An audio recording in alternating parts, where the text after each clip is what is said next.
Olá, eu sou a professora Mara Araújo. Nós estamos discutindo as questões dentro do bloco de conhecimentos bancários, tratando agora de mercado de câmbio da organizadora CESP. Vem aqui comigo que nós vamos fazer o nosso primeiro resumo. Quando a gente fala de mercado de câmbio, né, o termo câmbio em si, ele significa troca. Eu posso trocar qualquer coisa no mercado, posso trocar figurinha, posso trocar sapato, posso trocar dinheiro, né? Posso trocar moedas estrangeiras. Quando eu troco moedas estrangeiras, nós estamos falando de mercado de câmbio. Bom, então, por que existe o mercado de câmbio? Por que ele é tão importante? Porque nós temos uma economia local, a nossa produção é local, mas o nosso comércio é internacional. E cada país tem moeda diferente, então nós precisamos ter uma política que estabeleça essa relação de troca. Bom, de quem é a responsabilidade de definir as diretrizes e normas de uma política cambial? Nós já vimos em outro bloco que isso cabe ao Conselho Monetário Nacional. E quem é responsável pela execução da política cambial? O Banco Central. Bom, então, em linhas gerais, do que trata a política cambial e o mercado de câmbio? Política cambial vai tratar das diretrizes e normas, principalmente ali da relação da cotação da moeda brasileira em relação a moedas de outros países. E o mercado de câmbio é como esse mercado se organiza. Quais as instituições autorizadas, o que é um contrato de câmbio, como é que funciona quando eu vou fazer essa relação internacional, ok? Bom, primeira coisa, vamos falar rapidamente aqui do nosso regime cambial. Nós podemos ter... O regime cambial é a forma como se estabelece a taxa de câmbio. Então, mercado de câmbio, né? Nós estamos falando da relação da moeda brasileira com outras moedas. Taxa de câmbio é a taxa da troca das moedas, ou seja, quantos reais eu preciso desembolsar para conseguir comprar uma unidade de moeda estrangeira. Bom, claro que a taxa de câmbio de um país depende das variáveis macroeconômicas desse país e da relação dele com o resto do mundo. Então, por exemplo, eu não posso negar que o risco país interfere na taxa de câmbio, que o nível de emprego, desemprego, de inflação, né, o nível de desenvolvimento do país interfere na taxa de câmbio. Só que nós temos regimes cambiais, que são formas que o Banco Central daquele país pode estabelecer para definir a taxa de câmbio. Então, hoje, não só no Brasil, mas no mundo, nós podemos estabelecer aqui 3 principais regimes cambiais. O primeiro deles, nós podemos falar que é o câmbio flutuante por bandas. O câmbio flutuante por bandas, nós tivemos aqui no Brasil na época, logo na implantação do Plano Real. O que ele estabelece? Um intervalo, quando a gente fala por bandas, é que eu tenho uma banda inferior e uma banda superior. Nesse caso, o que o Banco Central faz? Vou dar o exemplo de como foi conosco no Plano Real. Ele estabelecia assim, olha, a banda superior vale R$1 e a banda inferior 86 centavos. Ou seja, nesse intervalo aqui, entre a cotação de R$1 e 86 centavos, o preço da moeda estrangeira podia oscilar livremente. Toda vez que essa cotação interferisse, né, superasse as bandas, para cima ou para baixo, o Banco Central intervinha no mercado. Como que ele fazia isso? Se o preço máximo é R$1 e no mercado chegou aqui a 1,20, por exemplo, significa que tem mais procura do que oferta de moeda. Por isso o preço sobe, é a lei da oferta e da demanda. Então, nós vamos tratar aqui a moeda estrangeira como uma mercadoria como outra qualquer. Se tem muita gente querendo comprar e pouca oferta de moeda, o preço sobe. Como que o Banco Central intervinha nesse mercado? Oferecendo mais moeda para o mercado. Aí ele vendia a moeda, aumentava a oferta dessa moeda, o preço caía. E no caso contrário, se a banda inferior era 86 centavos e o mercado estava vendendo, negociando a 80, significa que tinha moeda demais no mercado. O que ele fazia? Comprava esse excedente de forma a fazer a cotação subir. Passamos um tempo curto aqui com a taxa de câmbio flutuante no intervalo de bandas, né, por bandas, e depois nós tivemos uma mudança do regime cambial aqui para o câmbio fixo, ainda dentro do Plano Real. O que é o câmbio fixo? Nós não podemos confundir um câmbio fixo com um câmbio que não varia, ok? O termo câmbio fixo significa que o Banco Central daquele país define a taxa de câmbio, ele fixa o câmbio. Então ele pode falar assim, taxa de câmbio vai ser 1 por 1, vai ser em paridade. Não significa que na semana que vem ele não possa mudar. Aí vai falar assim, agora é 1,20, é 2, é 3. Então o câmbio fixo significa o Banco Central do país determina a taxa de câmbio. No caso da China, por exemplo, nós temos um câmbio fixo. Só que no caso deles, eles determinam que a taxa, por meio da taxa, a moeda nacional fica extremamente desvalorizada. Por isso é que o produto chinês chega no mercado internacional de uma forma mais favorecida, artificialmente favorecida por uma moeda nacional desvalorizada. Bom, quando nós chegamos em 1999, nós tivemos uma alteração da nossa taxa de câmbio, onde nós passamos por uma taxa de câmbio flutuante, só que é diferente dessa flutuante originalmente, porque aqui a gente tinha bandas. O que seria uma taxa de câmbio flutuante pura ou livre? É como se o Banco Central falasse, senhora mercado, a taxa de câmbio não me pertence, então pela lei da oferta e da procura, essa taxa vai ser determinada. Só que o Banco Central não pode fazer isso, porque uma taxa de câmbio extremamente desvalorizada, ou seja, o dólar muito caro e o real desvalorizado, nós conseguimos aumentar demais as nossas exportações. Então, por esse lado é interessante, mas por outro lado isso provoca um processo inflacionário elevado. Como é responsabilidade do Banco Central manter a inflação dentro do intervalo, da meta de inflação, o Banco Central, se ele liberar o câmbio, deixar um câmbio ser flutuante livre, ele perde o controle inflacionário. Então, nós temos uma taxa de câmbio flutuante, que é chamada na modalidade Dirty Floating, que pode vir com o termo também de taxa de câmbio flutuante suja. O que isso quer dizer? Que o câmbio é livre, é formado pelo mercado, mas toda vez que essa taxa de câmbio puder interferir negativamente na economia, ou por um excesso de inflação, ou por um processo de desindustrialização, quando o nosso real estiver muito valorizado em relação ao dólar, o Banco Central pode intervir nesse mercado, comprando ou vendendo moeda. Só que a diferença da primeira situação por bandas e a última é que ele compra e vende moeda para equilibrar o preço do dólar, mas ele não define esse intervalo de bandas. Aí o mercado fica especulando.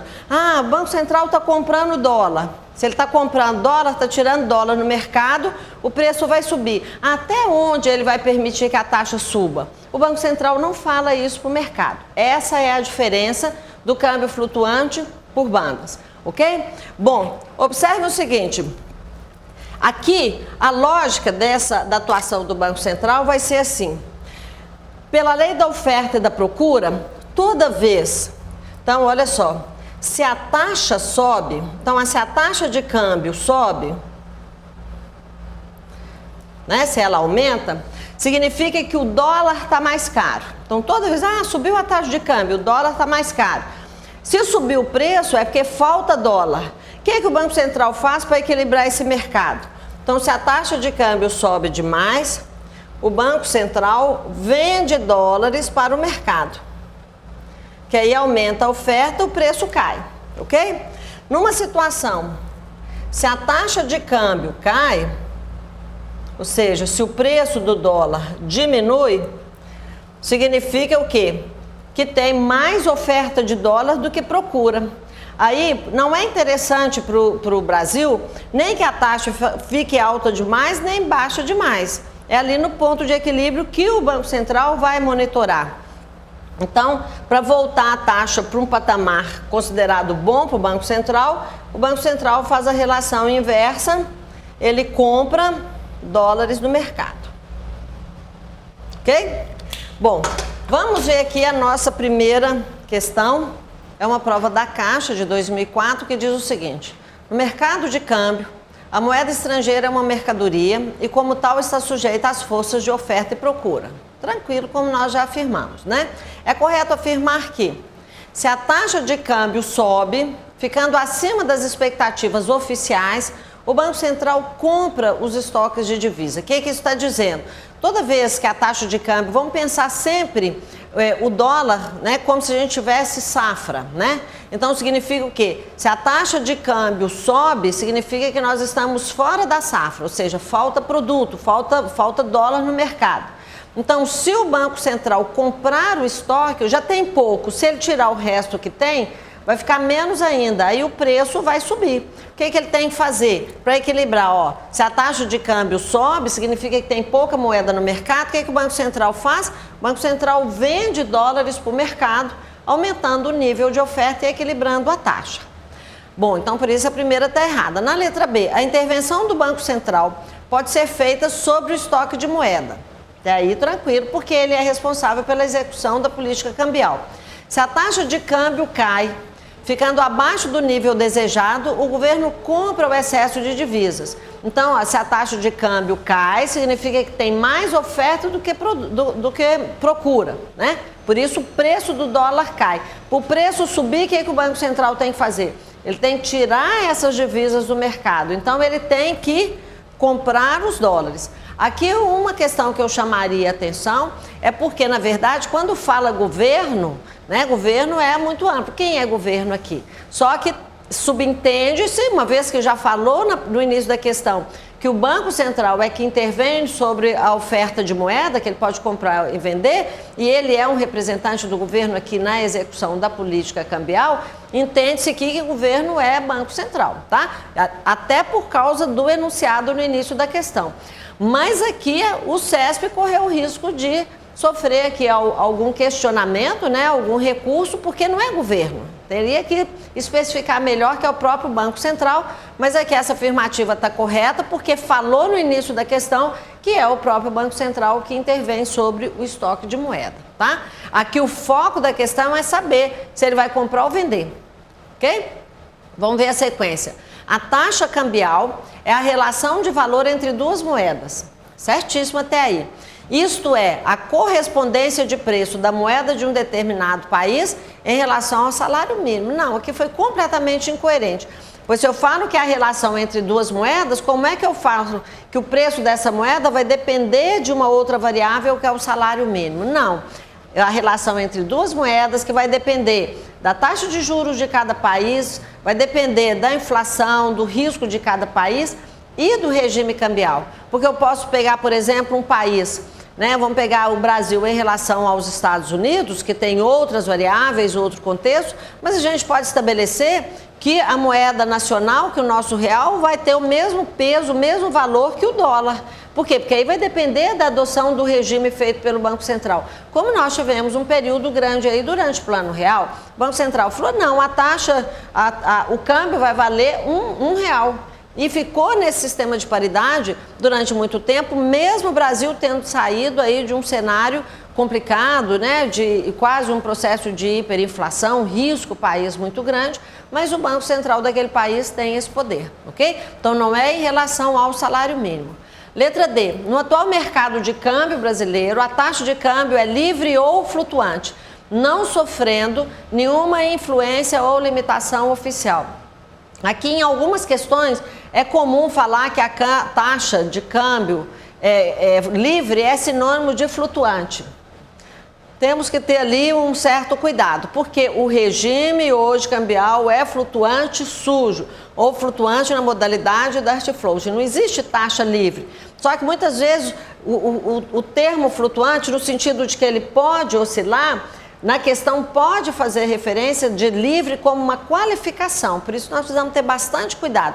Mas o termo correto é taxa de câmbio flutuante. O que eu posso afirmar aqui também que está errado? Falando que não tem nenhuma influência ou limitação oficial. Claro que tem, por isso é que ele é na modalidade suja. O Banco Central intervém toda vez que essa taxa puder interferir negativamente na economia, mas a questão é que ele não define uma nova taxa de câmbio, né, depois que ele faz a intervenção, e nem o intervalo onde essa taxa deve oscilar. Então, por isso que está errado. E no final aqui, a letra E, a taxa de câmbio não tem nenhuma relação com o risco país. Claro que tem uma relação com o risco país, né? Porque se a gente tem um país que tem um grande risco de não honrar os seus compromissos, a gente tem uma tendência, inclusive, a uma fuga de capitais. Se a gente fizer aqui uma primeira, um exemplo, né, bem típico de como isso está relacionado com o risco país, a taxa de câmbio relacionada com o risco país, é muito comum toda época que eu tenho uma crise, né? Como nós tivemos na época mesmo, final da década de 90, que foi a nossa maior crise cambial, ou logo na época, agora em 2008, quando eu tenho uma crise internacional, vamos pegar o exemplo típico do Brasil, eu tenho uma crise internacional, a crise de 2008, por exemplo, não foi provocada pelo Brasil, né? O epicentro da crise foi exatamente os Estados Unidos.